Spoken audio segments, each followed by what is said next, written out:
Bonjour à toutes et à tous, et aujourd'hui je vous retrouve non pas pour vous faire découvrir le premier chapitre d'un roman auto-édité, mais pour vous parler tout simplement de mes lectures et écoutes du mois de janvier. Alors je dis écoute parce que j'aime beaucoup écouter des livres audio. Pour commencer cet épisode, je vais vous parler de ma toute première lecture du mois de janvier qui est L'ours et le rossignol de Catherine Arden, publié chez De Noël, collection Lune d'encre. Alors ce récit se passe en Russie. Et on va suivre en fait un personnage qui s'appelle Vassia, qui a un pouvoir un peu particulier, à savoir qu'elle est capable de voir et de communiquer avec un petit peu toutes les créatures du folklore russe. Un jour, dans la vie de Vassia, va arriver en fait une nouvelle belle-mère, qui elle est une dévote intégriste qui va pas du tout apprécier justement déjà le don de Vassia, et surtout la présence de ces petites créatures au sein même de sa maison. Elle va donc décider de les chasser, de faire en sorte qu'elles ne viennent plus, etc. Ce qui ne va pas être sans conséquence, bien entendu, sur la vie du foyer et plus particulièrement sur Vassia.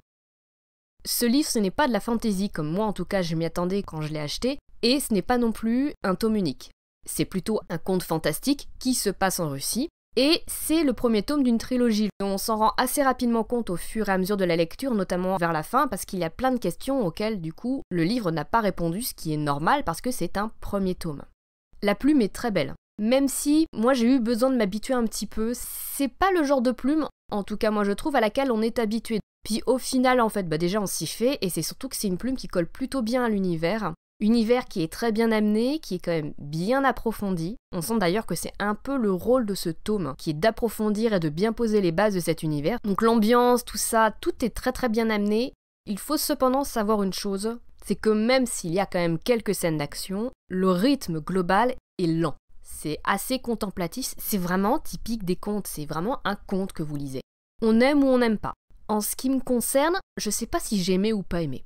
C'est-à-dire que j'ai bien aimé un petit peu l'univers, tout ça, mais je sais pas si j'ai assez aimé pour continuer la saga, parce que comme je l'ai dit, c'est une trilogie.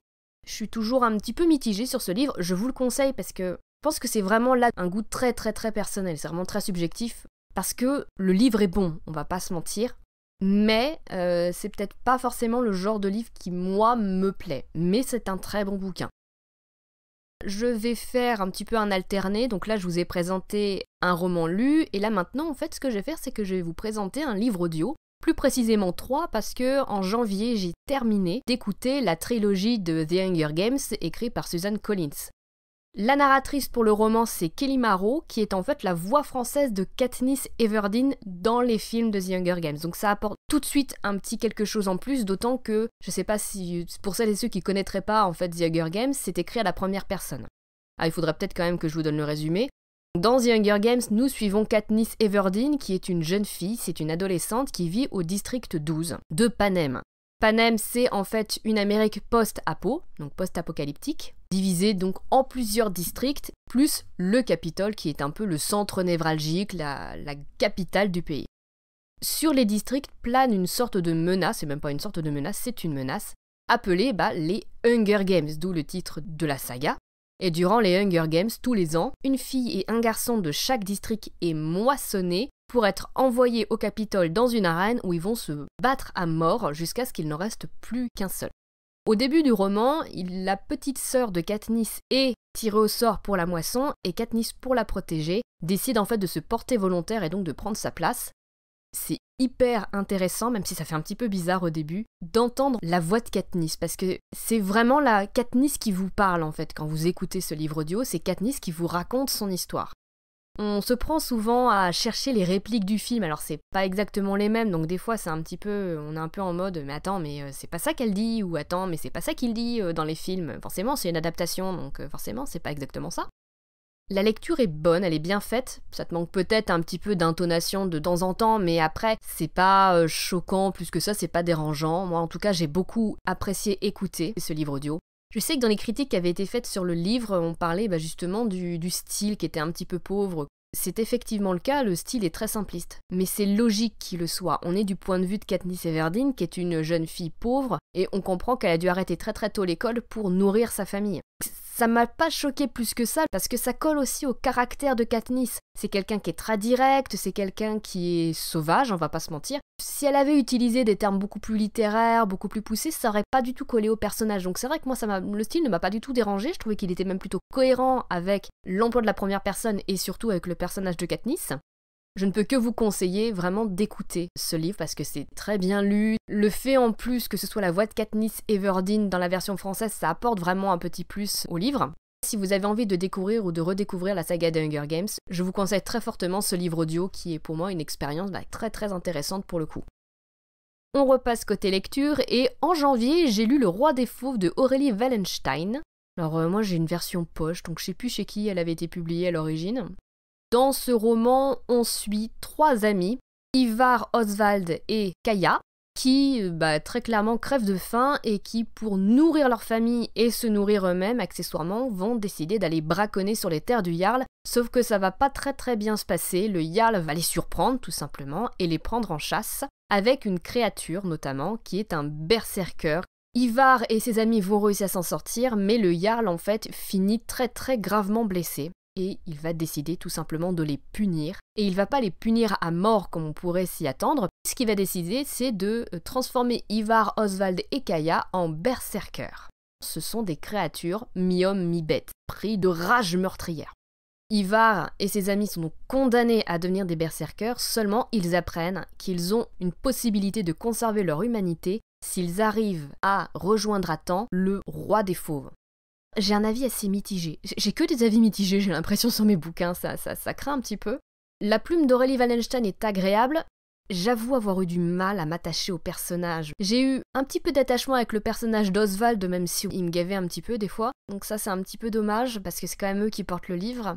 La structure est assez linéaire, les personnages vont d'un point A à un point B, alors il se passe des petits événements, ils rencontrent d'autres personnages, mais finalement ces autres personnages qu'ils rencontrent, ils sont vraiment anecdotiques, ils sont pas vraiment approfondis.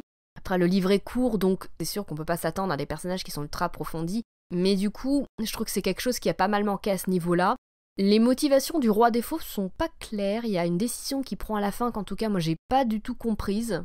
Il y a un personnage que je trouve assez intéressant, c'est une sorte de personnage de démon. Il a un bon background, je pense qu'il y aurait vraiment moyen de faire quelque chose avec ce personnage-là.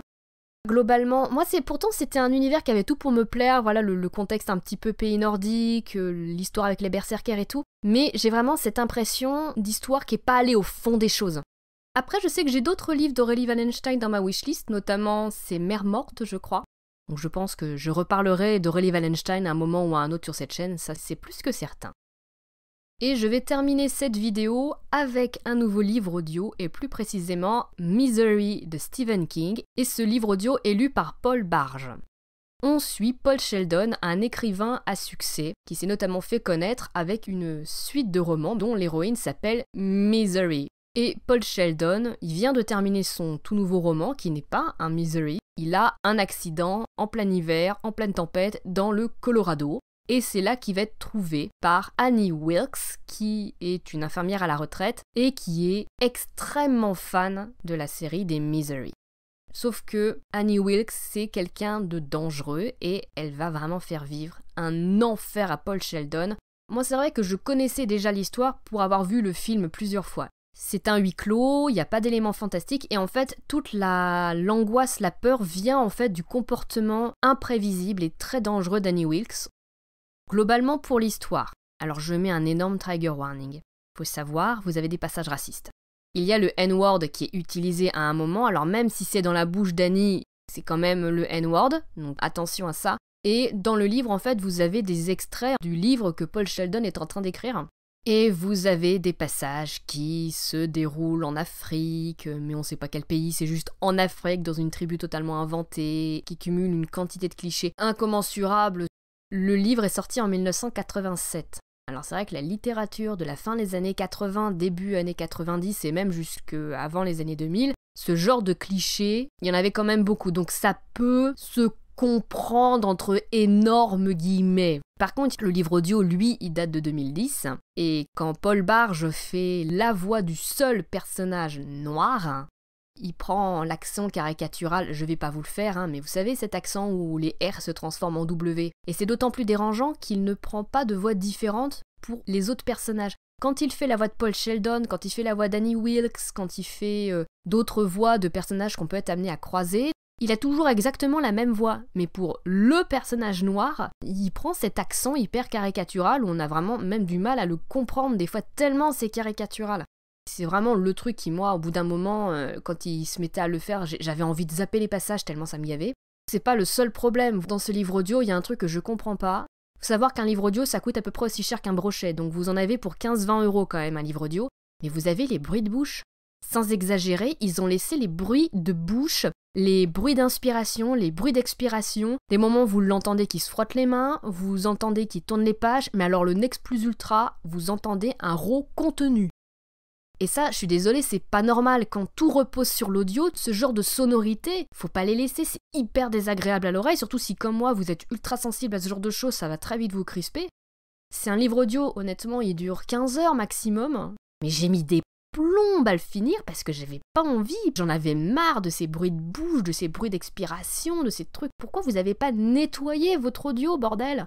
Désolée, je deviens vulgaire, mais ça m'énerve. Entre ça et puis l'accent raciste, etc., je suis désolée, mais non, quoi. Je pense que ça s'entend que je suis encore énervée. Si vous avez envie de découvrir Misery, déjà, découvrez-le en livre papier, en livre numérique, mais pas en livre audio. Achetez pas le livre audio, sauf si vous avez envie de péter un câble au bout d'un moment. En fait, non, même pas. C'est-à-dire que même le livre, je peux difficilement vous le conseiller à cause de ces passages qui sont quand même très clairement racistes.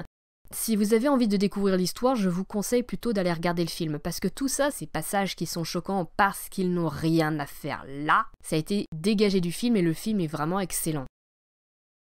C'est la fin de cette vidéo de présentation, de lecture, écoute pour le mois de janvier. Donc voilà, je vais vous laisser là, sur ces derniers mots, et je vais essayer pour les prochaines vidéos d'arrêter de dire voilà partout, parce que ça va vite devenir relou. Bisous.